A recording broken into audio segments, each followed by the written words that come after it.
ఈ మైగ్రేన్‌లో మనం సాధారణంగా హెడేక్ అనేది సివియర్ సింప్టమ్స్ తోటి స్టార్ట్ అయితుంది. పేషెంట్ అనేది చాలా ఇబ్బంది పడతాడు. పెయిన్ సివియారిటీ కూడా తగ్గదు. ఈ పెయిన్ సివియారిటీ వల్ల ఒక్కొక్కసారి పేషెంటు సూసైడల్ టెండెన్సీ దాకా వెళ్ళే ఛాన్సెస్ కూడా ఉంటది. ఇలాంటి సమయంలో వాళ్ళకుండే లక్షణాలు ఏముంటాయంటే, వన్ సైడెడ్ హెడేక్ అంటే ఒక సైడ్ లెఫ్ట్ సైడ్ గానీ, రైట్ సైడ్ గానీ పెయిన్ అనేది సివియర్‌గా ఉండడం.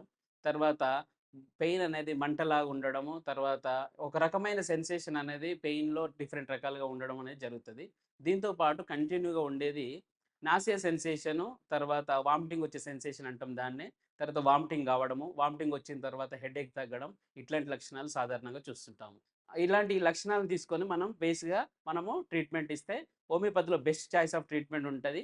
రీసెర్చ్ రీసెంట్‌గా చేసిన రీసెర్చ్ ప్రకారం గూడా మనకు 99% ఆఫ్ అక్యురసీ రేటు మైగ్రేన్ కేసుల్లో, హెడేక్ కేసుల్లో సక్సెస్‌ఫుల్ రేట్ అనేది హోమియోపతిలో మనకుంది. ఇంకా ఈ మైగ్రేన్ గురించి గానీ, ఈ హెడేకుల గురించి దీంట్లో ఉన్న ట్రీట్మెంటు గురించి గానీ, పూర్తి స్థాయిలో మీకు సలహాలు గావాలన్నా, వైద్య సహాయం కొరకు కింద స్క్రోల్ చేస్తున్న నంబర్‌కు కాల్ చేయండి. మీకు తగిన సలహాలు గానీ, ట్రీట్మెంట్ సహాయం గానీ మీకు అందబడుతుంది.